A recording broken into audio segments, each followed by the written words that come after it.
والذين آمنوا وعملوا الصالحات أولئك أصحاب الجنة هم فيها خالدون. Waalaikumsalam warahmatullahi wabarakatuh. Alhamdulillahirabbil alamin wassalatu ikhwah dan akhwat insyaallah dirahmati dan diberkahi oleh Allah Subhanahu wa taala.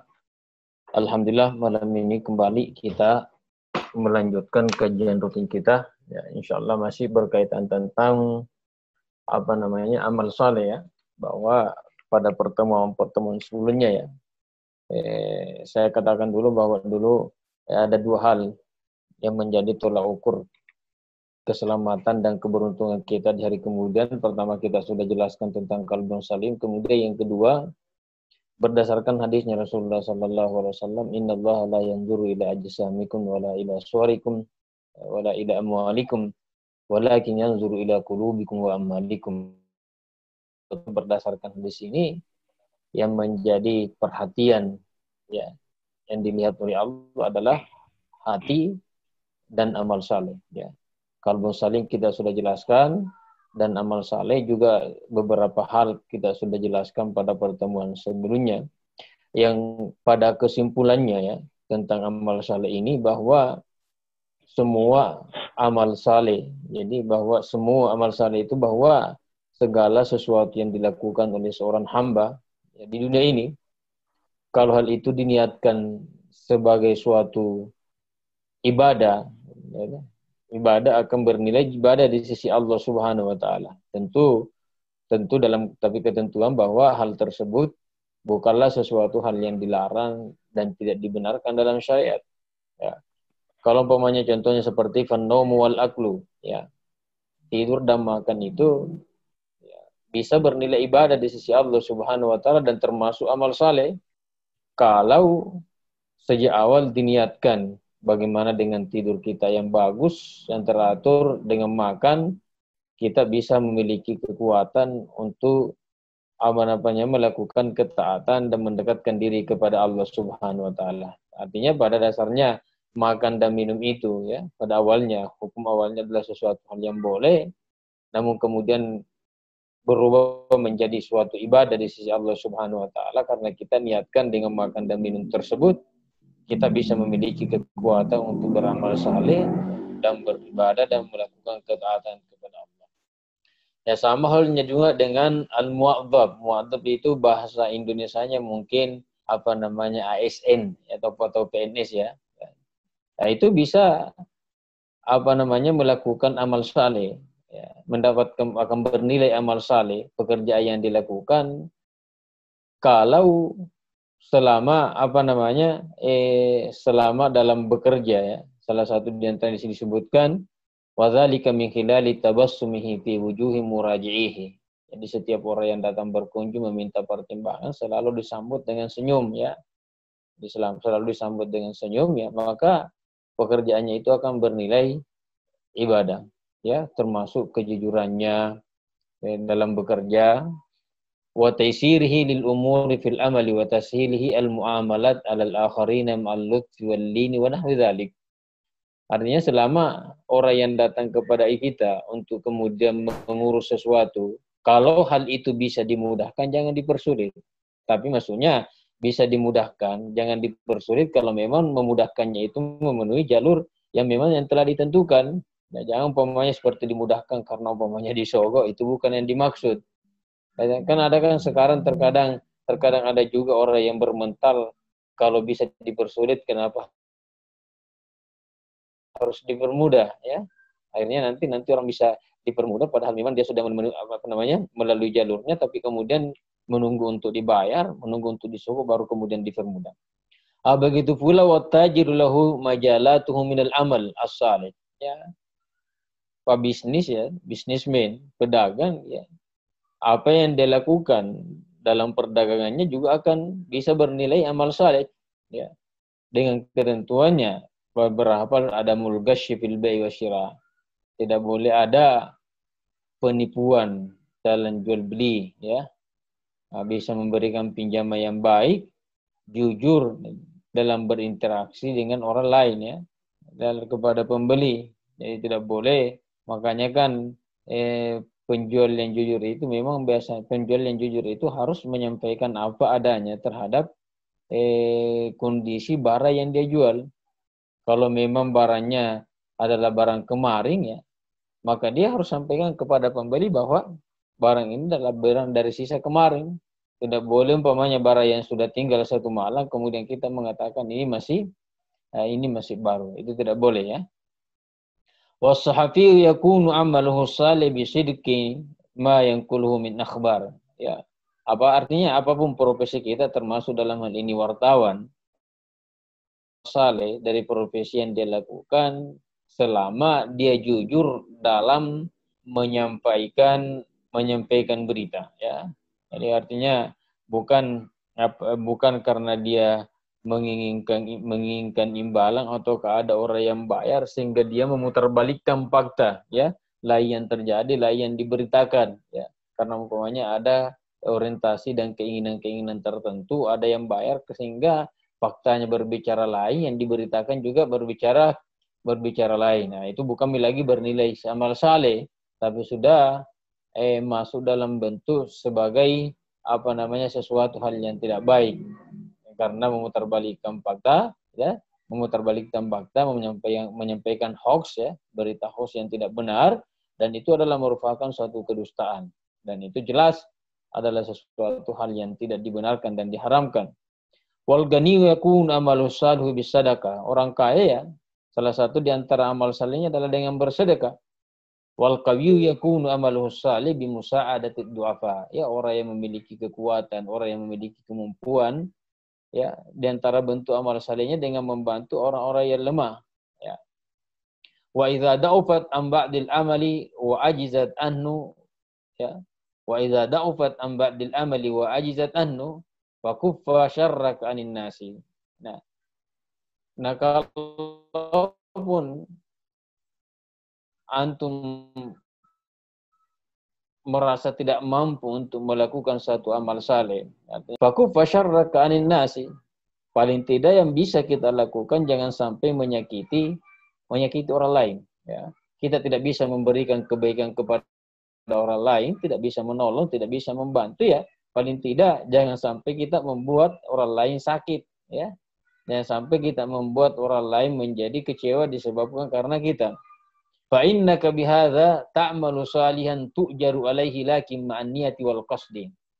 Karena orang yang kemudian menghindarkan orang lain dari kejahatan yang ada pada dirinya, yang pada saat ketika dia disertai dengan niat dengan suatu tujuan, maka itu juga masuk dalam kategori amal saleh dan akan mendapatkan pahala dari Allah Subhanahu wa taala berdasarkan hadisnya Rasulullah sallallahu alaihi wasallam. Coba hadisnya Rasulullah sallallahu alaihi wasallam mengatakan,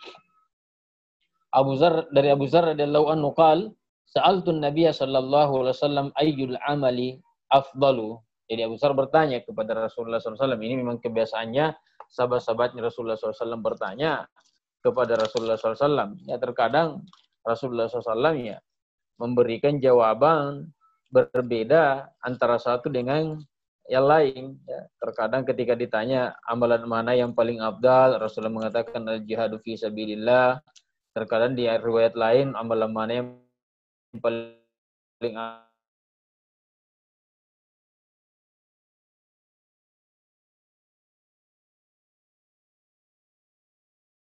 afdal, Rasulullah dua orang tua. Karena Rasulullah sallallahu alaihi wasallam melihat kondisinya orang yang bertanya. Bisa jadi ketika Rasulullah sallallahu alaihi wasallam ya mengatakan kepada sahabat yang bertanya amalan mana yang paling afdal, kemudian Rasulullah SAW mengatakan jihad di jalan Allah, mungkin karena melihat kondisi dan situasinya orang tersebut ya malas untuk berjihad.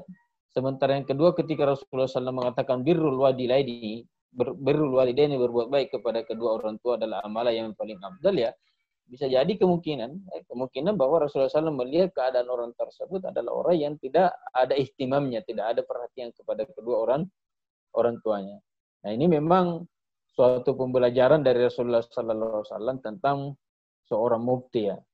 Seorang mufti itu ketika ditanya Bukan cuma sekedar dia harus menguasai dalil, bukan cuma dia sekedar untuk menguasai dalil itu untuk apa, tapi yang paling penting seorang mufti itu ketika ingin memberikan dan mengeluarkan satu fatwa harus melihat kondisinya orang yang bertanya. Makanya Abdullah bin Abbas radhiyallahu anhu itu dalam satu riwayat pernah suatu ketika dia duduk bersama dengan beberapa sahabatnya, kemudian ada orang yang datang bertanya. Apa pertanyaannya? Pertanyaan yang sama. Dua orang yang datang bertanya tapi datang tidak bersamaan. Pertanyaan yang sama tapi jawaban yang berbeda. Ya, yang pertama datang mengatakan ya Ibn Abbas, wahai Abdullah bin Abbas, ya, hal alal qatili taubah, ya, hal alal qatili taubah. Jadi ini datang bertanya, apakah orang yang membunuh itu masih ada tobatnya? Artinya masih diterima tobatnya oleh Allah Subhanahu wa taala. Abdullah bin Abbas radhiyallahu anhu mengatakan, lah. Artinya orang yang membunuh itu tidak diterima tobatnya oleh Allah. Pergilah dia.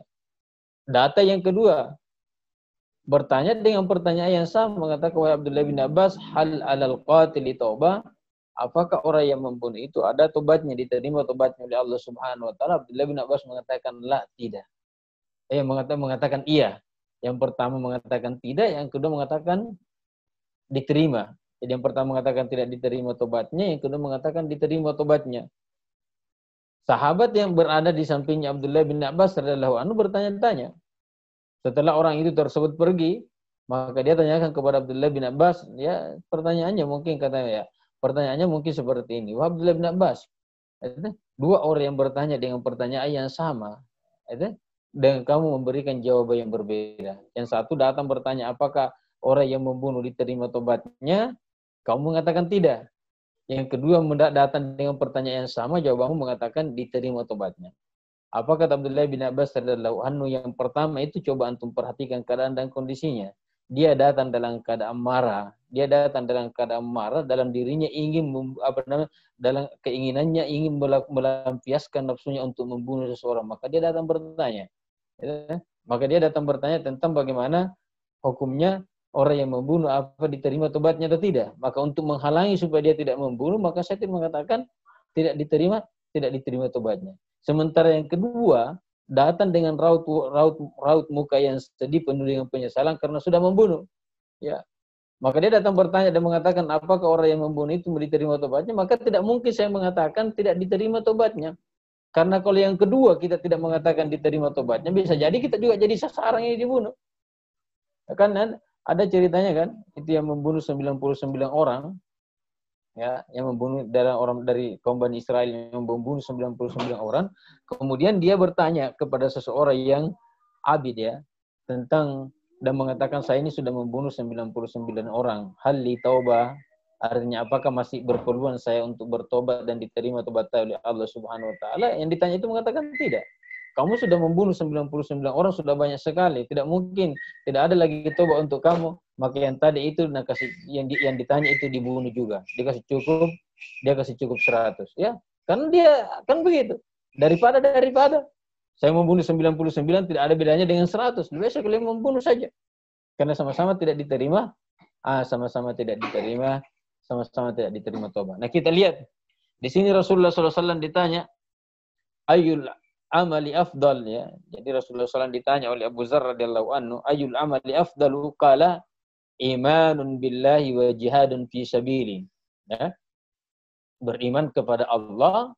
Jadi amalan mana yang paling afdal? Rasulullah mengatakan adalah beriman kepada Allah wa jihadun fi sabili, dan berjihad di jalan Allah Subhanahu wa taala. Qultu fa ayyu riqabi afdalu? Ya. Bertanya lagi Abu Dzar radhiyallahu anhu, nah sekarang budak mana yang paling afdal? Budak mana yang paling afdal untuk dimerdekakan, ya? Merdekakan budak. Qal, ya, aglaha thamanan wa anfasuha inda ahliha. Jadi budak yang paling afdal untuk dimerdekakan itu adalah yang paling mahal harganya dan yang paling dicintai oleh yang punya. Ya. Makanya sebagian ulama, ya, sebagian ulama mengkiaskan tentang masalah dari hadis ini, kemudian diambil suatu hikmah tentang berkurban, ya. Makanya berkurban yang paling afdal katanya adalah yang paling mahal harganya dan yang paling disenangi oleh yang punya. Wa anfasuha inda ahliya, yang paling menurut orang yang punya itulah yang bagus, maka kalau itu dikorbankan maka itu yang paling afdal ya. Qultu fa illam afal. Jadi coba Abu Dzar bertanya tentang amalan mana yang paling afdal. Ya tentu dia beriman. Kemudian jihad, kemudian memerdekakan budak ya. Abu Dzar mengatakan fa illan afal. Kalau saya tidak bisa melakukan, saya tidak bisa berjihad dan tidak bisa memerdekakan budak, qala tu'inu sani'an aw tasna'u li akhrak. Maka Rasulullah SAW mengatakan tu'inu sani'an. Apa dimaksud tu'inu sani'an? Wahwa apa namanya? Tu'inu sani'an min ad-diyai tu'inu fakiran. Membantu orang fakir miskin. Ya, tu'inu sani'an membantu fakir miskin. Aw tasna'u li akhraka. Aw tasna'u li akhraka huwa alladzi la san'ata lahu. Atau kau bisa membantu orang-orang yang tidak punya pekerjaan ya, sehingga kamu bisa memberikan lapangan kerja. Kemudian fa'ilan af'al ya. Kalau saya lagi katanya tidak bisa. Jadi tidak bisa membantu orang miskin, tidak bisa memberikan lapangan kerja kepada orang-orang yang tidak bisa memiliki pekerjaan, apa yang saya harus lakukan? Qala tada'un nasa minasyarri fa innaha shadaqatan tusaddiqu biha ala nafsik. Tada'un nasa minasyarri. Artinya apa? Kuffu syarraka anin nas. Jangan kau berbuat jahat kepada orang lain. Fa innaha shadaqatun. Karena sesungguhnya menahan diri untuk tidak berbuat jahat ya. Tidak menahan diri untuk tidak menyakiti orang lain, tidak berbuat jahat kepada orang lain adalah merupakan satu sedekah. Tasaddaqa biha ala nafsik, di mana kamu bersedekah untuk dirimu sendiri. Artinya dipahami dari sini bahwa sekedar menahan saja ya. Sekedar menahan dan tidak dan tidak menyakiti orang lain, tidak sampai hal-hal yang tidak baik kepada orang lain kita lakukan, maka itu juga bernilai akan bernilai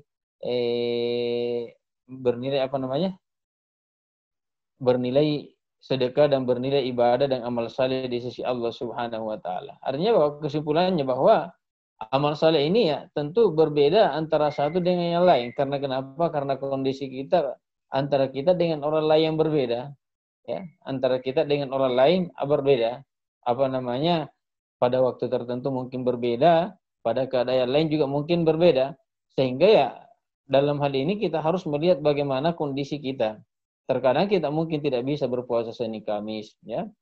Karena mungkin ada sesuatu hal, terkadang kita tidak bisa membaca Al-Quran, tapi ketika ada kegiatan-kegiatan sosial, kita Masya Allah bisa ikut di dalamnya. Begitulah keadaan kita, karena kita ini tidak ada satupun di antara kita yang kemudian mampu dan bisa untuk mengakomodasi semua jenis amal saleh yang disebutkan dan dianjurkan oleh Rasulullah Sallallahu Alaihi Wasallam. Ya, oleh karena itu, ikhwah dan akhwat sekalian, yang insya Allah dirahmati dan diberkahi oleh Allah, maka ketika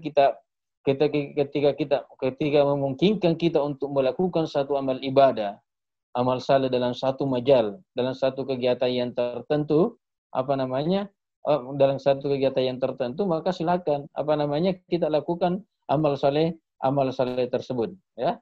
Baik. Qala al-mu'allif rahimahullah, fahrusu ayyuhal muslimuna 'alal amali saleh.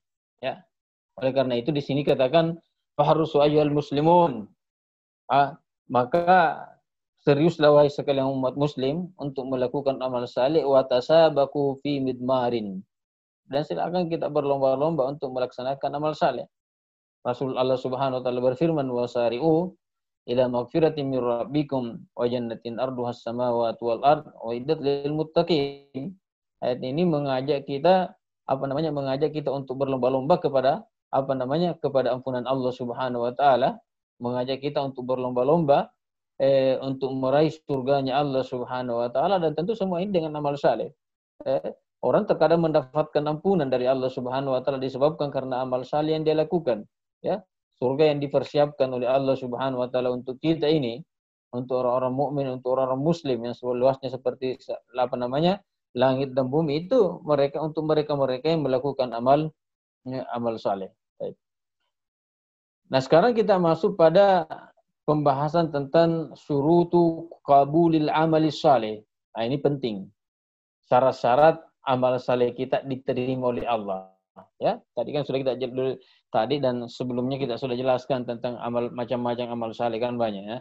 Nah, sekarang kita lihat syarat diterimanya amal saleh.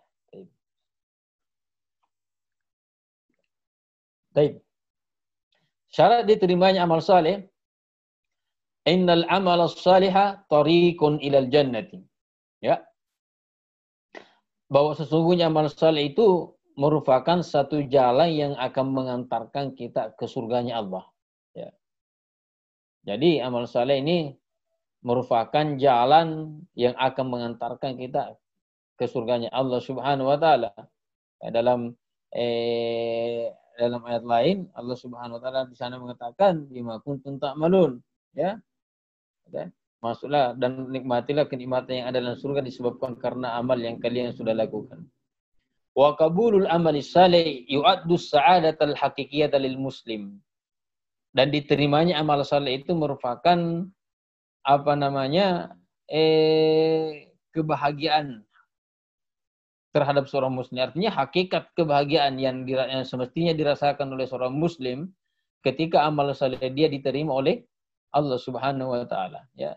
Bagaimana tidak, karena Allah Subhanahu wa taala mengatakan dalam Al-Qur'an, ya, innama yataqabbalullahu minal muttaqin, bahwa orang-orang yang diterima amal salehnya oleh Allah Subhanahu wa taala berarti Allah memberikan kesaksian dalam ayat tersebut bahwa mereka termasuk orang-orang yang bertakwa, ya. Makanya kita ini kalau ada satu amal saleh kita yang diterima oleh Allah yang sudah kita lakukan, masya Allah, bukan main, ya. Walau ya'lamul muslimu anna Allah ta'ala qabila amalahu, ya.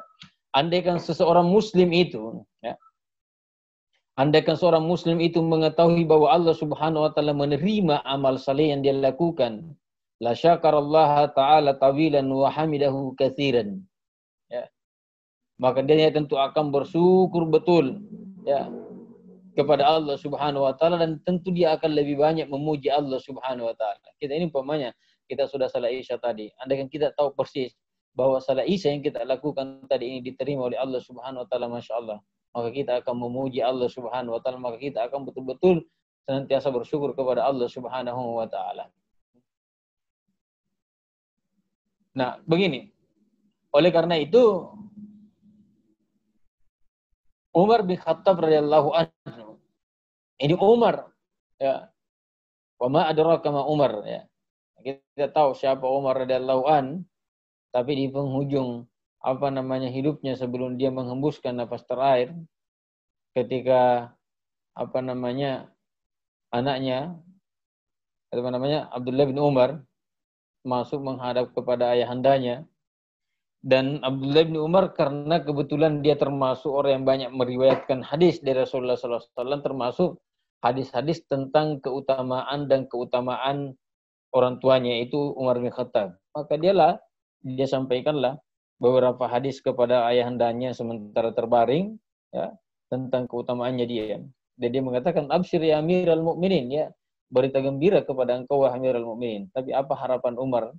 Di penghujung hidupnya dia mengatakan, wallahi, cuma satu yang saya inginkan sekarang, ya. Cuma satu yang saya inginkan. Saya mengharap semoga semua amal ibadah yang pernah saya lakukan diterima oleh Allah Subhanahu wa taala, ya. Walihadza walahanna nafsahu lailan wa naharan, ya. Wala haras 'alal mazidi min amalil khair. Jadi kita ini kalau ada seseorang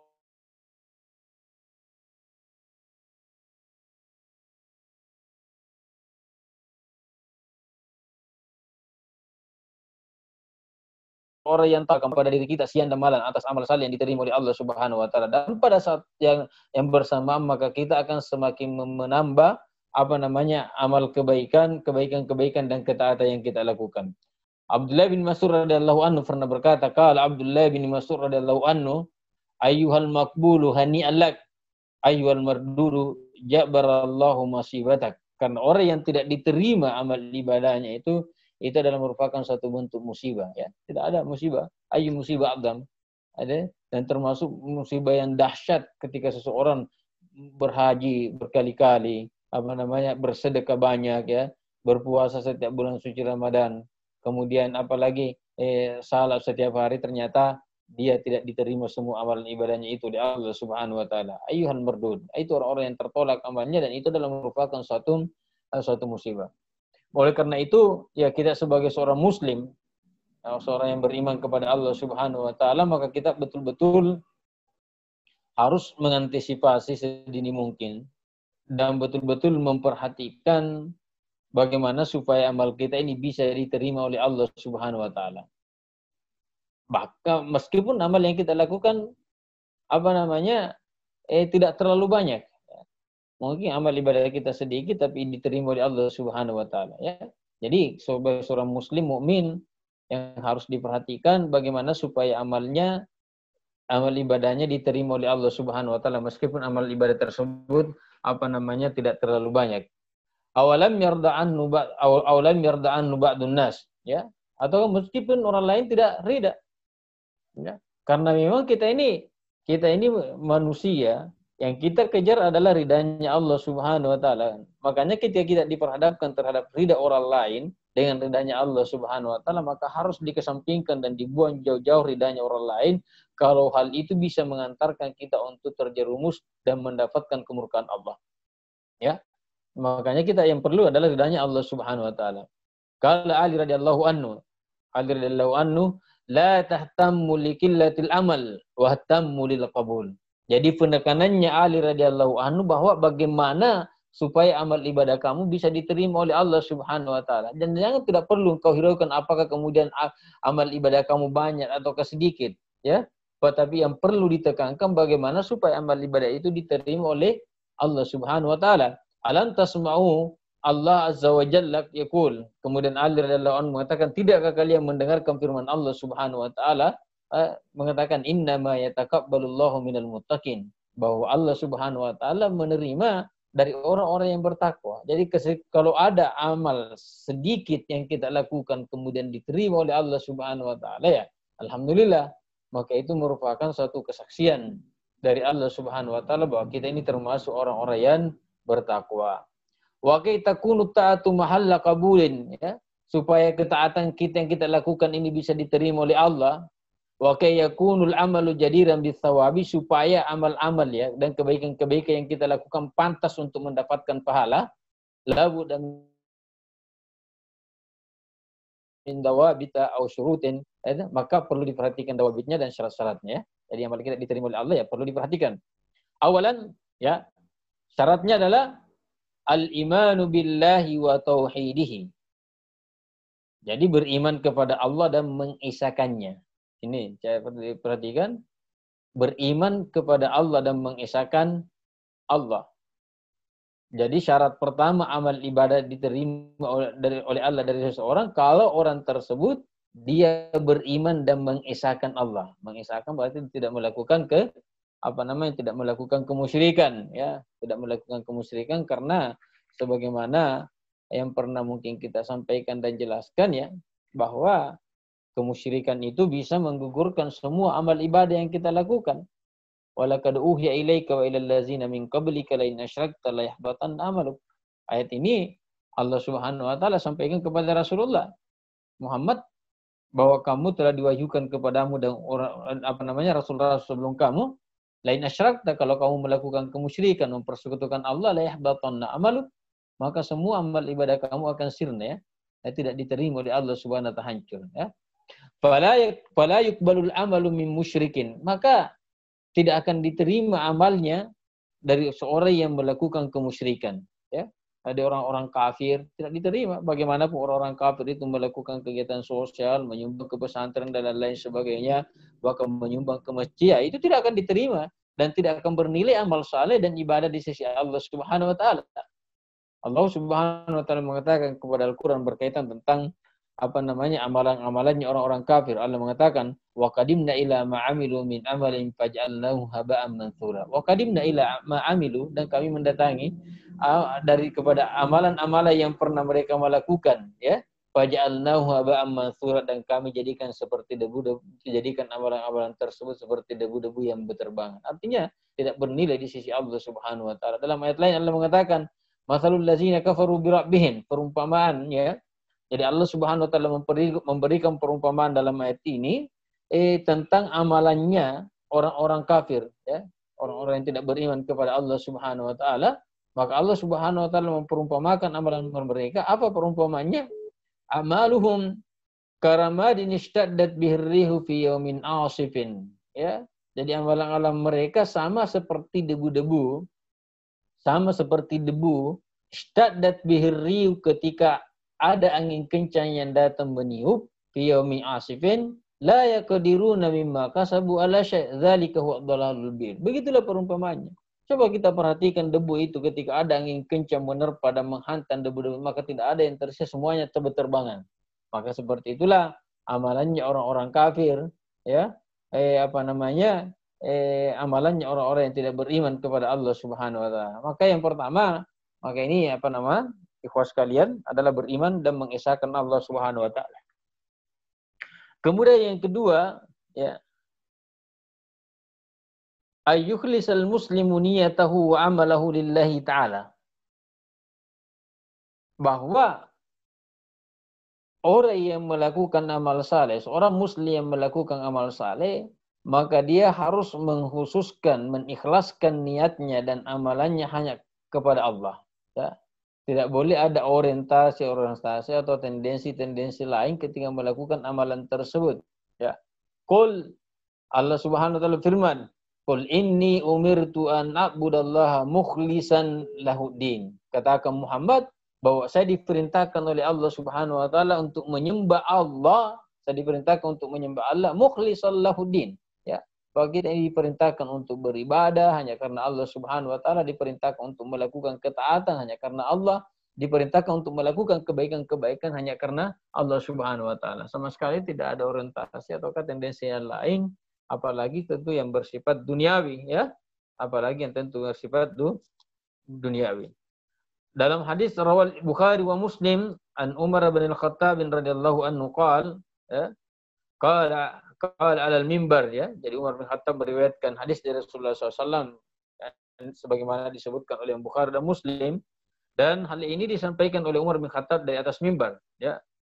Apa kata Umar bin Khattab dari Rasulullah SAW? Innamal a'malu binniyat, ya, wa innama likulli imri'in ma nawa. Faman kanat hijratuhu ila Allah wa rasulih fa hijratuhu ila Allah wa rasulih. Wa man kanat hijratuhu lidunya yusibuha aw imra'atin yatazawwajuha fa hijratuhu ila ma hajara ilaihi. Ya, Umar bin Khattab radhiyallahu anhu mengatakan bahwa amal kebaikan itu, ketaatan dan amal saleh yang dilakukan itu ya tergantung niatnya. Artinya apakah kemudian bernilai ibadah di sisi Allah Subhanahu wa taala dan pantas untuk mendapatkan ganjaran pahala ataukah tidak? Tergantung bagaimana niatnya orang yang melaksanakan, ya. Tergantung niatnya orang yang melaksanakan, ya. Jadi amal saleh kalau dilakukan dengan niat yang baik, ya, niat yang baik insyaallah akan bernilai ibadah dan akan mendapatkan ganjaran pahala, ya. Tapi tidak boleh kemudian sesuatu amalan yang tidak baik kemudian kita niatkan untuk sesuatu hal yang baik. Itu tidak akan merubah amalan yang tidak baik itu untuk menjadi amalan yang baik. Karena ada kaidah begini umpamanya, ada kaidah. An-niyatus salihah, niat yang baik itu, niat yang baik, ya. Niat yang baik itu la tuslihu al-amal fasid. Jadi niat yang baik tidak akan mungkin sama sekali memperbaiki amalan yang tidak baik. Bagaimanapun kita berniat, umpamanya seorang artis membuat konser, buka aurat dan lain sebagainya, penggalangan dana untuk menyumbang ke panti asuhan, menyumbang umpamanya kepada yang kena bencana, maka apa yang dia lakukan tetap tidak akan bernilai, tidak akan menjadi baik. Meskipun niatnya berangkat dari niat yang baik. Baik, ingin membantu dan menolong antara sesama dengan buat konser, ya. Apakah kemudian konsernya itu menjadi baik di sisi Allah Subhanahu wa taala? Tidak. Jadi niat yang baik itu tidak akan mungkin memperbaiki amalan yang tidak baik. Tapi ingat, sebaliknya, Ma'anna niat al-fasida tufsidu al-amal as-salih. Niat yang tidak baik itu bisa merusak amal yang baik. Ya. Makanya yang dimaksud di sini oleh Rasulullah SAW, innamal a'malu binniyat. Amal kebaikan, ketaatan, kesalehan yang dilakukan. Itu. Apakah kemudian dia bernilai ibadah dan pantas mendapatkan ganjaran pahala dari Allah, tergantung orang yang melaksanakannya. Apa niatnya, apa orientasinya. Ya. Makanya di sini Rasulullah SAW mengatakan, "Faman kanat hijratuhu ilallahi wa rasulihi, fa hijratu ilallahi wa rasulihi." Kalau sejak dari awal, ya, hijrahnya, amal salehnya, ketaatannya, kebaikan yang dilakukan karena Allah dan Rasulullah SAW, maka insya Allah itu dia akan dapatkan dan akan bernilai ibadah dan mendapatkan ganjaran pahala. Tapi ketika hijrahnya, ya, faman kanat hijratuhu lidunya yusibuha, ya, ketika dia hijrah, ketika dia melakukan kebaikan, ketika dia merubah sikap, ketika merubah penampilannya, tapi bukan karena Allah Subhanahu wa taala, ya, tapi li dunia yusibuha. Ada orientasi dunia yang ingin dia dapatkan, ya. Karena kan banyak, apalagi sekarang zaman masa-masa menjelang pemilu, ya. Banyak orang yang bersedekah, banyak orang yang rajin pergi ke masjid dan lain-lain sebagainya, orientasinya ada, ya. Maka kalau ada orang seperti itu, maka tidak akan bernilai ibadah apa yang dia lakukan, meskipun kenyataannya baik, ya. Dia bersedekah, dia datang ke masjid, tapi ada orientasi lainnya, bagaimana supaya umpamanya orang lain menganggap dia, ini bagus dipilih karena dia orangnya rajin bersedekah, ini rajin dipilih karena ini orangnya bagus, rajin pergi ke masjid, ya. Maka itu yang dia dapatkan, ya. Maka apa yang dia niatkan sejak dari awal ketika dia melakukan hijrah tersebut, ya, maka dia akan dapatkan itu, maka akan tetapi dia tidak akan mendapatkan tidak akan bernilai ibadah dan mendapatkan ganjaran pahala dari Allah Subhanahu wa taala. Inilah yang dimaksud oleh Allah Subhanahu wa taala dalam Al-Qur'an di penghujung surah Al-Kahfi itu. Allah Subhanahu wa taala mengatakan, "Faman kana yarju liqa'a rabbi falyamal amalan shalihan." Siapa yang ingin ketemu dengan Allah, siapa yang mengharap ketemu dengan Allah Subhanahu wa taala, falyamal amalan shalihan wala yusyrik bi ibadatihi ahada. Bahwa wala yusyrik pada ibadatihi ahada berarti dia tidak boleh mempersekutukan Allah. Berarti dia harus ikhlas dalam ibadah yang dia lakukan. Di sini dikatakan, "Fallahu ta'ala la yaqbalu illa ma kana khalisan liwajhihi." Karena Allah Subhanahu wa taala tidak akan menerima amalan kecuali amalan tersebut khalisan liwajhillahi Subhanahu wa taala, dilakukan berangkat atau didasari atas dasar ikhlas karena Allah Subhanahu wa taala. Baik. Warawal Imam Muslim, dalam hadis yang diriwayatkan oleh Imam Muslim, an Nabi Hurairah qala Rasulullah sallallahu alaihi wasallam, ya. Ini hadis dari salah seorang sahabatnya Rasulullah yang bernama Abi Hurairah radhiyallahu anhu. Rasulullah SAW mengatakan, qala Allah tabaraka wa ta'ala, Allah Subhanahu wa taala berfirman, dan ini termasuk hadis qudsi, ana agna syurakai ani syirki. Ana agna syurakai ani syirki. Saya ini katanya adalah orang yang paling agna, ya, dalam perkongsian. Saya orang-orang yang tidak membutuhkan untuk diperkongsikan, kata Allah Subhanahu wa taala. Man amil amalan asyraka fihi ma'i ghairi. Siapa yang melakukan suatu amalan, ya, kebaikan, ketaatan, amal saleh, tapi ketika dia melakukan asyraka fihi ma'i ghairi, dia perkongsikan saya, kata Allah Subhanahu wa taala, dalam amalan tersebut dengan orang lain, ya. Ada tujuan lainnya, ada amalan tersebut dilakukan karena orientasi orientasi tertentu yang bersifat duniawi atau apa dan lain sebagainya, taraktuhu wa syirkahu, maka saya akan tinggalkan dia dengan yang ditemani berkongsi itu dalam ketika dia melakukan ibadah. Jadi ketika ada orang beribadah, ya, demi untuk mendapatkan suara rakyat menjelang pemilu, dia bersedekah, dia berimpak, dia rajin melaksanakan amal saleh, maka kata Allah Subhanahu wa taala, taraktuhu wa syirkahu. Taraktuhu wa syirkahu, maka saya akan tinggalkan dia bersama dengan orang-orang yang dimana ketika dia melakukan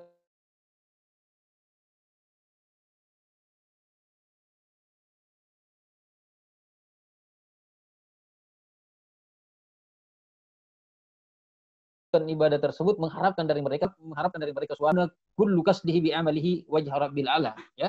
Jadi maka semestinya seorang muslim betul-betul memperhatikan dan mengorientasikan semua amal yang dilakukan hanya karena Allah Subhanahu wa taala. Wala yuhimmu ayyarahu ahadun minan nasi aw lam yarah. Jadi tidak penting apakah kemudian orang lihat kita melakukan ibadah tersebut ataukah tidak. Tidak penting apakah kemudian orang mengetahui kalau kita berimpak ataukah tidak. Tidak penting apakah kemudian orang tahu kalau kita berpuasa ataukah tidak. Tidak penting.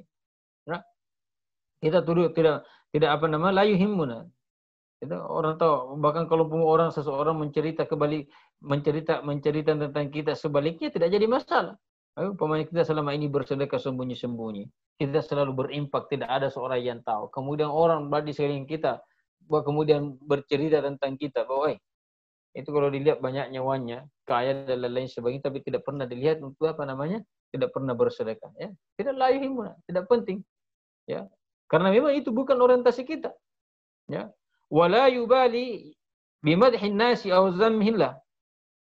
Tidak perlu kita ambil pusing dan memikirkan apakah kemudian orang memuji kita ataukah mencela kita. Itu tidak perlu. Karena ketika kita berinfak, ketika kita bersedekah, ketika kita melakukan ketaatan, ketika kita melakukan kebaikan dengan mengharap pujian dari orang lain, maka kita tidak akan mendapatkan apa-apa di sisi Allah Subhanahu wa taala. Kan? Makanya dalam surah Al-Insan itu mengatakan innama nut'imukum liwajhillah la nuridu minkum jazaan wala syukura. Dan ini perhatikan ikhwas sekalian, bahwa ketika kita beramal, ketika kita membantu orang lain, ketika kita memberikan makan orang lain, yang harus kita pegangi la nuridu minkum jazaan wala syukura. Kami tidak menginginkan ucapan balasan, ya. Kami tidak menginginkan balasan dari kalian dari apa yang kami lakukan, wala syukura, dan kami tidak menginginkan ucapan terima kasih. Makanya hati-hati. Ketika kita menolong orang lain, kemudian umpamanya orang lain tersebut disebabkan karena kesibukan dengan pekerjaan yang dia lakukan sampai dia lupa berterima kasih kepada kita, kemudian muncul dalam hati kita pulang sambil menggerutu. Jak si panah, kenapa begitu? Tidak baiknya itu orang. Masa sudah kutolong, jangankan ucapan terima kasih pun dia tidak ucapkan sama saya. Hati-hati. Itu menunjukkan bahwa keikhlasan kita dalam membantu dan menolong dia bermasalah. Karena ayat mengatakan innama nut'imukum liwajhillah, bahwa ketika kita memberikan makan kepada orang lain, ketika kita membantu orang lain, ketika kita memberikan pertolongan kepada orang lain, apa ayatnya? La nuridu minkum jazaa. Kami tidak membutuhkan balasan dari dari apa yang kami lakukan. Tidak perlu kita menunggu balasan. Ya. Wala syukur, dan kita tidak perlu menunggu ucapan terima kasih. Ya. Jangan kemudian merasa kecewa dan mengatakan tidak kubantu mako. Sudah kubantu, biar ucapan terima kasih tidak ucapkan juga tidak boleh. Karena ketika kita mengharap ucapan terima kasih dari orang-orang yang kita bantu, maka itu menandakan bahwa keikhlasan kita dalam membantu itu orang tersebut masih bermasalah. Ya? Jadi kita tidak butuh dia akan membalas, ya. Bahkan kita tidak butuh apakah kemudian nanti dia memuji bantuan yang kita berikan kepada dia atau tidak, terserah. Ya. Dia mau mengucapkan terima kasih atau tidak, ya, terserah dia. Jadi wala yubali bimadhin nasi aw zammihillah. Jadi jangan ada di dalam pikiran kita tentang pujian dan celaan orang lain. Ya. Jangan sampai kalau saya tidak beramal, kalau saya tidak berimpak, kalau saya tidak bersedekah, maka kemudian orang akan mencela saya. Jangan, ya, menghina saya tidak. Jadi kita tidak perlu apakah kemudian ketika kita bersedekah orang memuji kita, ataukah sebaliknya orang mencela dan menghina kita, itu bukan urusan kita. Yang jelasnya kita berimpak dan bersedekah karena berbuat baik karena Allah Subhanahu wa taala.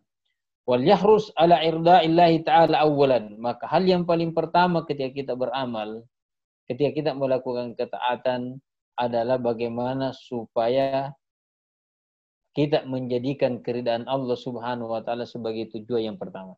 Ya. Kemudian wala yakhshan nasa fi ma yajibu ay yashallah ta'ala fi. Dan tidak perlu kita merasa takut kepada manusia terhadap sesuatu di mana kita wajib takut kepada Allah Subhanahu wa taala. Ya. Wa kullu amalin yahtaju ila niyati shadiqah wal khalisah. Dan setiap amalan yang kita lakukan memerlukan niat yang jujur, niat yang ikhlas. Dalam hadis yang diriwayatkan oleh Imam At-Tabrani dari Sahal bin Sa'ad As-Sa'idi, ini Sahal bin Sa'di As-Sa'idi, ya, radhiyallahu anhu qala Rasulullah sallallahu alaihi wasallam, niyatul mu'mini khairum min amali. Jadi ini hadis yang menunjukkan bahwa betapa pentingnya dan dahsyatnya status dan kedudukan niat dalam setiap kebaikan yang kita lakukan. Bahkan Rasulullah mengatakan dalam hadis ini, niyatul rajuli, ya, niyatul mu'mini khairum min amali. Niatnya seseorang itu lebih baik daripada niatnya seorang mukmin itu adalah lebih baik daripada amalnya. Karena kenapa? Karena seseorang yang mukmin yang sudah berniat untuk melakukan amal saleh itu akan dicatat sudah bernilai satu ibadah di sisi Allah meskipun dia tidak melakukan amal saleh tersebut. Sementara sebaliknya, orang yang melaksanakan amal saleh tapi tidak ada niatnya yang baik, tidak ikhlas niatnya, maka bukan cuma amal saleh catatan sebagai amal saleh yang dia dapat, bahkan sebagai dosa bahkan yang dia dapatkan hanya sebagai dosa. Makanya ya benar, niatul mukmin khairum min amali. Niatnya seorang mukmin lebih baik dibandingkan amalnya. Karena ketika kita berniat berdasarkan hadisnya Rasulullah SAW di tempat lain, ya, seseorang kalau sudah berniat iza hammat, kata Rasulullah SAW, kalau seseorang sudah ada niat dan keinginan untuk melakukan satu amal, kemudian ternyata dia tidak melakukan, maka Rasulullah mengatakan kutibat lahu hasanah, maka dicatat ya, maka dicatat baginya satu kebaikan. Nah kalau dia lakukan maka dilipat gandakan menjadi 10. Sebaliknya orang yang beramal saleh tapi tidak memiliki niat yang baik, maka tidak akan bernilai ibadah, bahkan bernilai dosa dan pelanggaran di sisi Allah Subhanahu wa taala. Wa amalul munafiqi khairum min niyati. Ya. Dan amalnya orang munafik lebih baik daripada niatnya. Ya. Karena memang orientasinya dia beramal ya gini. Orang munafik. Anggap pada zaman Rasulullah sallallahu alaihi wasallam, pada zaman Rasulullah sallallahu banyak orang munafik yang ada di Madinah ya. Karena Rasulullah SAW itu nanti berinteraksi kontak dengan orang-orang munafik setelah hijrah pergi ke Madinah. Jadi dulu waktu ketika di Mekah selama 13 tahun tidak pernah berinteraksi dengan orang munafik. Orang munafik itu nanti ketika Rasulullah SAW hijrah di Madinah. Makanya dalam disiplin ilmu ulumul Quran itu disebutkan salah satu di antara tanda-tanda ayat-ayat dikatakan ayat-ayat madaniyah ketika salah satu di antaranya ketika ayat tersebut berbicara tentang orang-orang munafik. Kalau ada umpamanya ayat antum baca, kemudian dilihat terjemahnya ternyata berbicara tentang orang-orang munafik, maka itu menunjukkan bahwa ayat tersebut turun setelah Rasulullah SAW hijrah ke Madinah. Karena memang nanti setelah hijrah baru kontak dan berinteraksi dengan orang-orang munafik. Wa kullu ya'malu ala niyatihi, ya. Dan setiap di antara mereka bekerja atau beramal sesuai dengan niatnya. Faiza amilal mu'minu amalan nara fi qalbihi nuran. Jadi kalau seorang mukmin berniat dan melakukan satu amal nara fi qalbihi nuran, maka dalam hatinya akan memancarkan satu cahaya. Wan niyatu sadiqatu wal khalisatu tu'tabaru ruhul amali wa qawamihi. Nah ini.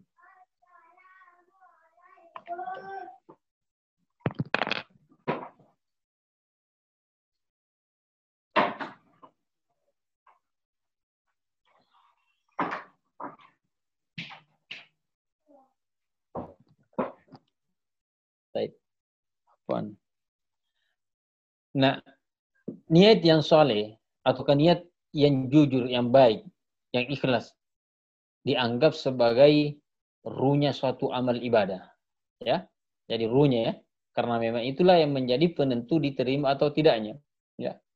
Wa hadhihi niyatu tu'tabaru thulusul Islam, ya.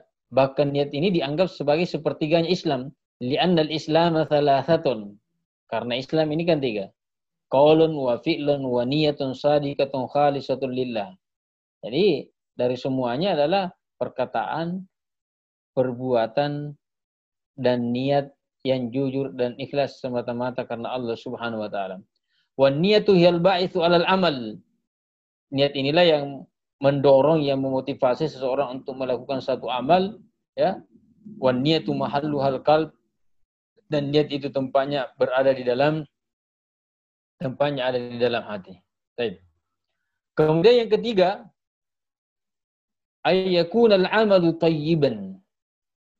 Jadi ini bukan cuma sekedar bahwa niatnya bagus, tapi yang ketiga amalan itu diterima kalau perbuatan itu baik. Bagaimana ukuran kebaikan, ukuran baiknya suatu amalan? Itu tentu berdasarkan kategori syariat, bukan berdasarkan kategori kita. Ya, makanya menentukan baik tidaknya sesuatu itu harus berdasarkan tolak ukurnya adalah syariat, bukan tolak ukurnya akal pemikiran kita. Karena kalau setiap orang diberi kewenangan untuk menentukan baik tidaknya sesuatu berdasarkan akalnya, maka sungguh kita ini akan berbeda-beda. Bisa jadi umpamanya orang-orang di teman-teman di Makassar, Goa, Takalar menganggap sesuatu baik, sementara di tempat lain dianggap tidak baik, ataukah sebaliknya. Makanya tolak ukur baik tidaknya sesuatu, dan itu akidah Ahlussunnah wal Jamaah, dikatakan al-hasanatu ma hassanaha syar'u, yang baik itu apa yang dianggap baik oleh apa yang dianggap baik oleh syariat, wal qabihatu ma qabbaha syar'u, dan yang tidak baik apa yang dianggap tidak baik oleh syariat. Jadi kalau syariat mengatakan baik, ya baik, ya. Tidak boleh kemudian kita membantah dan mengatakan itu baik. Ya. Kalau syariat mengatakan tidak baik, ya, maka itu tidak baik. Meskipun dalam pandangan sebagian seseorang mengatakan itu baik, ya. Jadi ketiga, yakunal amalu thayyiban. Ya, adanya amal yang dilakukan itu adalah baik. Lianna Allah la yaqbalu minal a'mali illa ma kana thayyiban wa salihan. Karena Allah Subhanahu wa taala tidak menerima dari satu amal yang dilakukan kecuali hal itu merupakan sesuatu thayyiban, salihan, baik dan salih. Allah Subhanahu wa taala berfirman, "Ilaihi yas'adul kalimut thayyib wal 'amalus salihu yarfa'u." Ya. Ilaihi yas'adu, kepadanya Allah Subhanahu wa taala al-kalim, kalimat-kalimat yang baik, ya, naik kepada Allah Subhanahu wa taala, begitu pula amal saleh, ya. Jadi yang dimaksud di sini al-kalimut thayyib adalah seperti doa, seperti zikir, seperti tasbih, ya, seperti memuji Allah, ya, bertahmid, bertakdis, atau kalimat tauhid la ilaha illallah, membaca Al-Qur'an dan lain sebagainya, ya. Jadi semua itu katanya adalah ayakunal amalu salihan. Kalau dalam di akhir suratul Kahfi itu dikatakan faman ya'mal mithqala dzarratin faman kana yarju liqa rabbi falyamal amalan salihan. Amal salihan dimaksud di situ, kalau mayoritas ulama tafsir mengatakan ayyakunal amalu muwafiqan lisyariati, ya. Adanya amal salih yang kita lakukan tentu sesuai dengan tuntunan syariat, sesuai dengan ajaran yang ditentukan dan disampaikan oleh Rasulullah sallallahu alaihi wasallam. Makanya ini tidak bisa. Bagaimanapun kita berniat, ya, ini kita 100% ikhlas karena Allah Subhanahu wa taala, namun kemudian amalan yang kita lakukan tidak sesuai dengan tuntunannya Rasulullah sallallahu alaihi wasallam, maka itu tidak akan diterima oleh Allah Subhanahu wa taala, ya. Antum bagaimanapun khusyuknya dan ikhlasnya melaksanakan salat maghrib, kalau salat maghribnya cuma 2 rakaat atau 4 rakaat, kita lakukan, tidak akan diterima oleh Allah. Karena yang diajarkan oleh Rasulullah cuma 3 rakaat. Maka dua ini antara falyamal amalan salihan wala yusyrik bi ibadati hada. Jadi keikhlasan dan adanya amal saleh yang kita lakukan sesuai dengan tuntunan syariah. Baik, insyaallah nanti pada pertemuan berikutnya kita lanjut tentang syarat-syarat atau ketentuan-ketentuan berikutnya, ya. Semoga Allah Subhanahu wa taala memberikan kita umur yang panjang. Baik, ada pertanyaan yang masuk?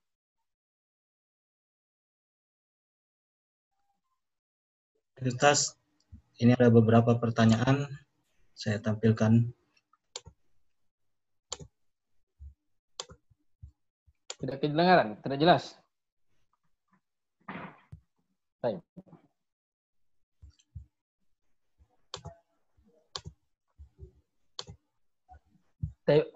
Ustaz, apakah di zaman sekarang masih ada kondisi sehingga seseorang dikatakan budak? Sampai sekarang saya belum melihat ada kondisi, karena budak itu budak itu dalam pandangan pada zaman Rasulullah SAW itu sama dengan barang, ya, sesuatu hal yang bisa diperjualbelikan. Kalau memang dia statusnya sebagai budak, ya, itu artinya merupakan hasil tahanan. Kalau ada mengatakan itu merupakan hasil tahanan perang, pokoknya kita berperang dengan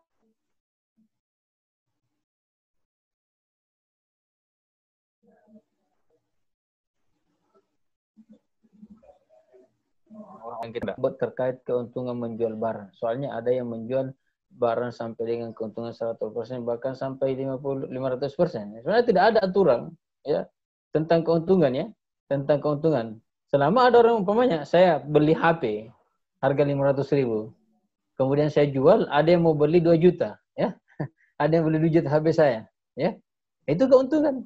Selama selama akad yang dilakukan, akadnya adalah akad jual beli, itu tidak menjadi masalah. Jadi tidak ada aturan bahwa tidak ada aturan. Cuma masalahnya harus dilihat kondisi pasar. Jangan sampai ada kan orang-orang tertentu kemudian merusak harga pasar, itu yang tidak dibenarkan dan tidak dibolehkan. Jadi kalau umpamanya antum berbisnis, harga barang yang antum beli 100.000, kemudian ternyata antum jual di pasar, antum jual 900.000 dan ada yang beli, alhamdulillah. Berarti itu rezeki antum. Dan itulah keuntungan antum dari bagian daripada riba, karena memang akadnya adalah akad jual beli. Baik. Ustaz, bagaimana jika kita ingin bersedekah awalnya niat ikhlas, tapi saat akan melakukan ada perasaan nanti dibilang ria, sehingga kita membatalkan untuk bersedekah karena takutnya. Ini hati-hati. Karena orang yang melakukan satu amal ibadah, ya, amal ibadah, tapi ada orientasi lain, ingin dipuji oleh orang lain, itu bisa terjerumus dalam kemusyrikan. Ya. Sementara orang kemudian membatalkan dia untuk beribadah, batal dia untuk bersedekah. Batal dia untuk bersedekah karena khawatir jangan sampai nanti dia dianggap dianggap khawatir, takut jangan sampai dia ria. Maka itu menjerumuskan dia dalam keriaan. Makanya perlu memang betul-betul ulama-ulama kita mengajar dan mencoba untuk memberikan langkah-langkah ya supaya mengatasi hal-hal yang semacam ini. Salah satu diantaranya dia mengatakan sebisa mungkin, ulama mengatakan memberikan kita langkah-langkah deh. Sebisa mungkin setiap amal ibadah yang kita lakukan yang memang memungkinkan untuk tidak dilihat oleh orang lain, maka jangan perlihatkan kepada orang lain. Ini salah satu untuk melatih kita supaya bisa ikhlas. Artinya ada amal ibadah mungkin untuk tidak dilihat orang lain, maka sebisa mungkin untuk disembunyikan. Jangan sebaliknya. Kita kan sekarang sebaliknya. Sesuatu hal yang prinsip kita sekarang beribadah, sebagian kita beribadah, kalau orang bisa lihat, kenapa itu disembunyikan? Kalau ulama-ulama kita dulu tidak. Selama bisa disembunyikan, kenapa mesti orang lain harus tahu? Harus tahu. Namanya kita berpuasa. Kenapa mesti orang lain harus tahu kalau kita berpuasa? Kenapa mesti orang lain harus tahu kalau kita bersedekah dan berinfak? Kan tidak mesti. Apa keuntungannya buat kita? Sekedar untuk dapatkan pujian kalau kita berinfak, kalau kita berpuasa, tidak. Itu ulama-ulama kita dulu. Nah, kalau ini kita sudah terbiasa menyembunyikan setiap amalan-amalan yang kita lakukan, selama hal itu bisa disembunyikan ya. Berbeda kalau umpamanya salat berjamaah, ya, sampai nanti ditanya, ya kenapa tidak pergi salat berjamaah? Saya takut karena dilihat orang, ya. Bukan itu maksudnya, ya. Kenapa tidak melaksanakan ibadah umrah haji? Ya, saya tidak mau karena banyak orang nanti dilihat, saya tidak itu. Karena kalau antum tunggu sendiri haji, sendiri saja mau melaksanakan ibadah haji atau melaksanakan ibadah umrah, atau sendiri saja mau melaksanakan salat berjamaah, itu bukan salat berjamaah namanya. Ya. Artinya amalan-amalannya lain. Seperti puasa sunat, ya. Itu kan memungkinkan sekali untuk orang lain, untuk tidak diketahui oleh orang lain kalau kita berpuasa. Tapi kita sekarang kebalikannya. Sesuatu hal yang mestinya tidak diketahui oleh orang lain, bahwa kita beribadah, jadi tahu ke orang lain, kalau gitu. Dengan sedikit-sedikit ya, mau buka puasa posting lagi menu buka puasanya. Orang tahu. Dulu ulama kita karena khawatirnya jangan sampai ada terbesit dalam hati dan pikirannya, tentang dalam diri hati dan pikirannya sifat ria, sehingga dia membatalkan puasanya. Sehingga kalau dia umpamanya dia puasa sunat, ada ulama itu kalau dia puasa sunat, kemudian dia datang berkunjung di satu tempat, ya, bertamu di satu tempat, kemudian disuguhkan makanan. Kalau dia tidak mendapatkan kalimat atau kata-kata yang bisa dia ungkapkan kepada tuan rumah, supaya tuan rumah tidak tahu kalau dia berpuasa, pada saat yang bersamaan tuan rumah tidak tersinggung kalau tidak diminum, dicicipi hidangannya, maka dia akan batalkan puasanya. Ya? Kita kan sekarang bedanya tuh. Kita sekarang kalau pergi bertamu puasa sunnah, apalagi bulan Syawal, ya, baru kita pergi duduk, baru berangkat, baru berdiri tuan rumah mau ambil apa namanya, masuk di rumah, langsung kita mengatakan, tahu sama kira repot, saya lagi puasa sunnah. Langsung diinformasikan kepada tuan rumah, saya puasa sunnah. Ulama kita dulu tidak. Gitu? Ulama kita dulu tidak. Kalau dia khawatir jangan sampai dengan menyebutkan itu ada unsur riya dalam dirinya, lebih baik dia tidak sebutkan. Kalau tidak ada kalimat yang dia bisa dapatkan, bagaimana supaya tuan rumah ini tidak tersinggung kalau saya tidak makan, dan juga dia tidak tahu kalau saya berpuasa, maka dia batalkan puasanya. Karena jauh lebih baik. Ya, jauh bagi mereka membatalkan daripada teruskan puasa pada saat yang bersamaan ada muncul dalam diri kita. Coba pasti tuan rumah ini mengatakan saya Ustaz ini karena berpuasa dan lain-lain sebagainya, itu. Makanya ini salah satu di antara yang perlu kita biasakan. Jadi kalau amalan-amalan yang memungkinkan untuk memungkinkan untuk tidak diketahui oleh orang lain, ya cukup kita yang tahu saja dengan Tuhan. Kalau kita melakukan satu amal ibadah, dan demi Allah ya ikhwas sekalian, kita ini satu butuh amalan. Kita ini butuh satu amalan betul-betulnya yang tidak ada orang yang lain yang tahu kecuali kita dengan Allah. Dan itulah yang akan menyelamatkan kita. Amalan-amalan yang kita lakukan yang kemudian kita share, ya, dan diketahui oleh semua orang itu, ya, masih kecil harapan untuk bisa menyelamatkan kita. Tapi kita ini butuh satu amalan, ya, yang dimana tidak ada yang tahu kecuali kita dengan Allah. Anak kita tidak tahu, istri kita tidak tahu, orang yang paling terdekat dengan kita sama sekali tidak tahu kalau ada amalan ibadah yang kita lakukan kecuali kita dengan Allah Subhanahu wa taala yang tahu. Kita rajin bersedekah, kita sering bersedekah. Istri tidak tahu, anak-anak tidak tahu, cuma kita dengan Allah yang tahu saja kalau kita bersedekah. Makanya itu saya biasa menyinggung kalau pengajian-pengajian di sini itu di masjid, karena pernah saya ada masjid itu waktu bulan suci Ramadan, ya. Bulan suci Ramadan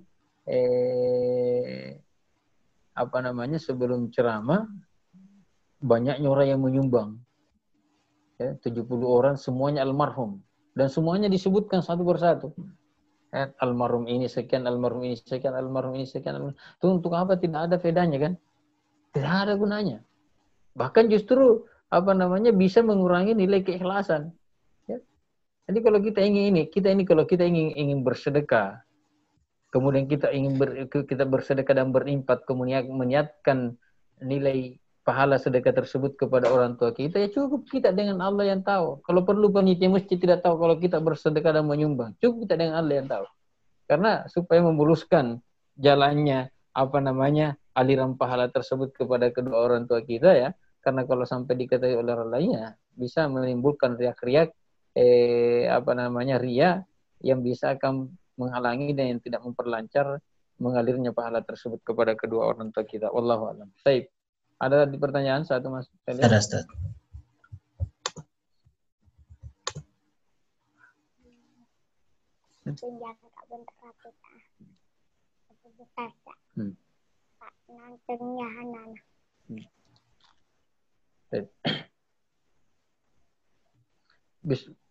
Mohon penjelasan Ustaz terkait hukum adanya kandungan alkohol dalam parfum.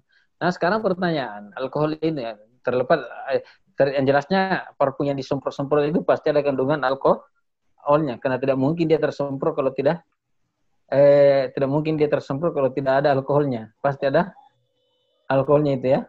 Dan semprot-semprot, ya. Ada alkoholnya. Nah, permasalahannya sekarang alkohol itu najis atau bukan?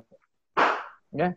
Artinya najis atau apakah? Nah, pertanyaan sekarang, apakah najisnya itu najis aini ataukah najis maknawi? Ya.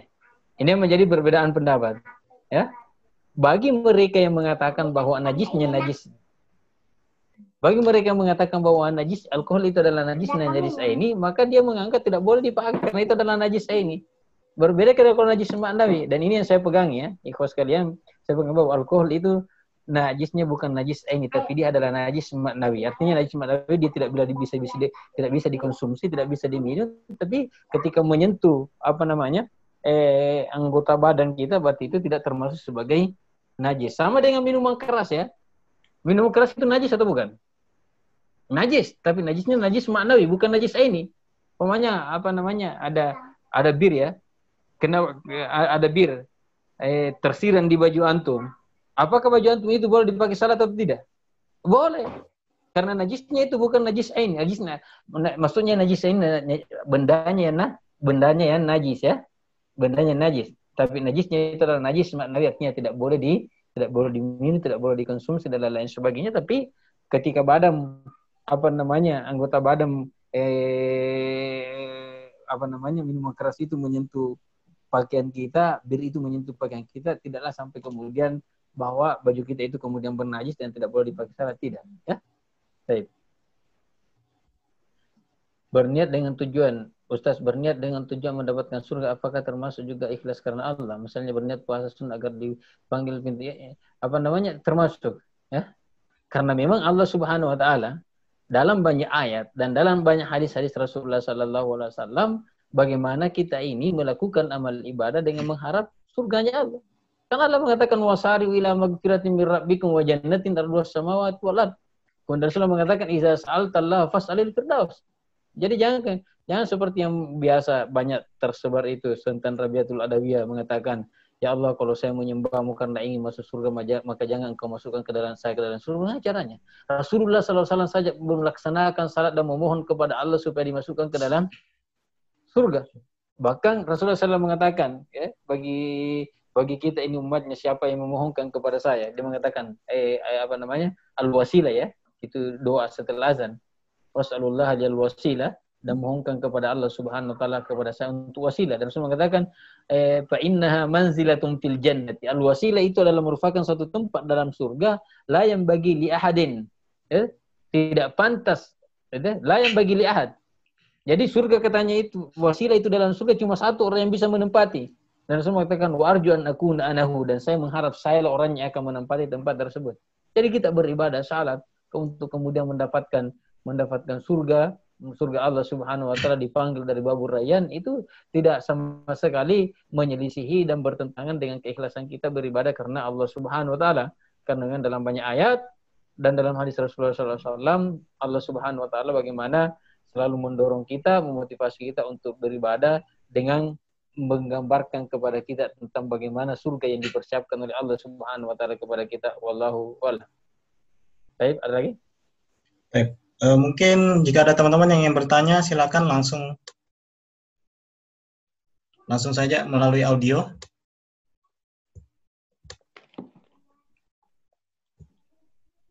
Baik, kalau memang tidak ada, mungkin malam ini cukup sekian, Ustaz. Baik, barakallahu fikum. Semoga Allah Subhanahu wa taala ya memberkahi kita semua. Allah Subhanahu wa taala memberikan kita kesehatan. Allah Subhanahu wa taala memanjangkan umur kita, dan yang paling penting Allah Subhanahu wa taala memperbaiki semua amal-amal ibadah kita. Tayyib, naktabi hadzal qadr. Aqulu qouli hadza wa astaghfirullah li wa lakum. Subhanakallahumma bihamdik asyhadu an la ilaha illa anta astaghfiruka wa atubu ilaik. Wassalamualaikum warahmatullahi wabarakatuh.